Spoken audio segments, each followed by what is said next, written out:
ಗೌಡ್ರಲ್ಲಿ. ಕುಂದಲಗುರ್ಕಿಯಲ್ಲಿ cricket tournament 25ಕ್ಕೂ ಹೆಚ್ಚು ತಂಡಗಳು ಆಟದ ಮೈದಾನಕ್ಕೆ ಲಗ್ಗೆ ಇಟ್ಟಿದ್ದು ಜಿದ್ದಾಜಿದ್ದಿಯಾಗಿ ಪಂದ್ಯಾವಳಿಗಳು ನಡೆದಿದೆ. ಯಾರಿಗೆ ಒಲಿಯುತ್ತೆ ಮೊದಲನೇ ಬಹುಮಾನ?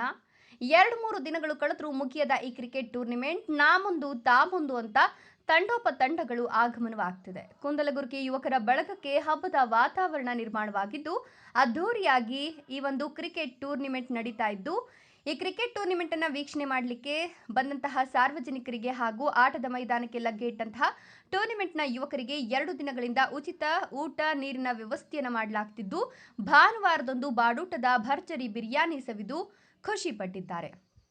ಇನ್ನು ಶಿಡ್ಲಘಟ್ಟ ತಾಲೂಕಿನ ಕುಂದಲಗುರ್ಕಿಯಲ್ಲಿ ನಡೆದಿರತಕ್ಕಂಥ ಕ್ರಿಕೆಟ್ ಟೂರ್ನಿಮೆಂಟ್ ಕಾರ್ಯಕ್ರಮಕ್ಕೆ ಕರ್ನಾಟಕ ರಾಜ್ಯ ಮಾನವ ಹಕ್ಕುಗಳ ಕಮಿಟಿಯ ಸಂಸ್ಥಾಪಕ ಅಧ್ಯಕ್ಷರಾದಂತಹ ಸಿಎಂ ಬೈರೇಗೌಡರು ಮುಖ್ಯ ಅತಿಥಿಗಳಾಗಿ ಆಗಮಿಸಿದ್ದು ಕುಂದಲಗುರ್ಕಿ ಯುವಕರ ಬಳಗದಿಂದ ಅದ್ಧೂರಿ ಸ್ವಾಗತವನ್ನು ಕೋರಲಾಯಿತು.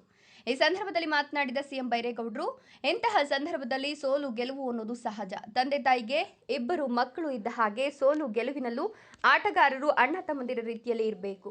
ಸೋಲು ಅನ್ನೋದು ಗೆಲುವಿನ ಅಸ್ತ್ರ, ಗೆಲುವು ಅನ್ನೋದು ಸೋಲಿನ ಸೂತ್ರ.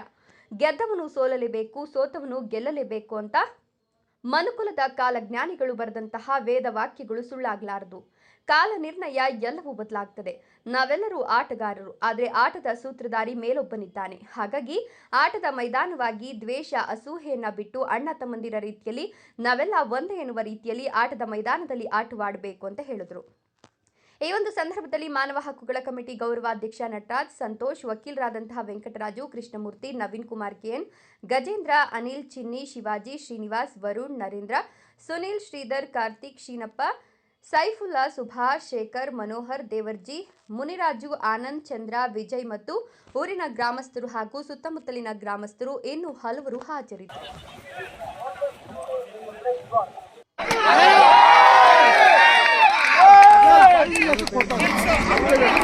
ಶೇಖರ್ ಅವರು ದಯವಿಟ್ಟು ಬೇಗ ಸೆಟ್ ಮಾಡಿದ ಕಾಲಾವಕಾಶ ಕಡಿಮೆ ಇದೆ. ದಯವಿಟ್ಟು ರಾಮಣ್ಣವ್ರ ಬ್ಯಾಟಿಂಗ್ ರೆಡಿ ಆಗ್ತಿದ್ರಣ.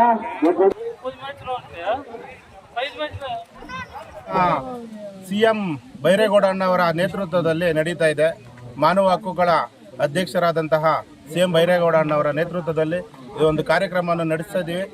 ಅವರ ನೇತೃತ್ವದಲ್ಲಿ ತುಂಬ ಚೆನ್ನಾಗಿ ನಡೀತಾ ಇದೆ, ತುಂಬ ಚೆನ್ನಾಗಿ ಆಗಿದೆ. ಅದಕ್ಕೆ ಅವ್ರಿಗೆ ಒಂದು ಧನ್ಯವಾದ ಹೇಳಕ್ಕೆ ಇಷ್ಟಪಡ್ತಾ ಇದ್ದೀವಿ. ಎಷ್ಟು ವರ್ಷಗಳಿಂದ ನಾವು ಇದು 2ನೇ ವರ್ಷ ಸರ್. ಇದು ನಮ್ಮೂರಲ್ಲಿ ನಾವು ಮಾಡ್ತಾ ಇರೋದು 2ನೇ ವರ್ಷದಿಂದ. ನಮ್ಮ ಹಿಂದೆ ಇದ್ದ ಹುಡುಗರೆಲ್ಲ ಅವರೆಲ್ಲ ಮಾಡ್ತಾಯಿದ್ರು. ನಾವು ಮಾಡಿರೋದು 2ನೇ ವರ್ಷದಿಂದ. ಇದು 2ನೇ ವರ್ಷ ರನ್ನಿಂಗ್ ಆಗ್ತಾ ಇದೆ.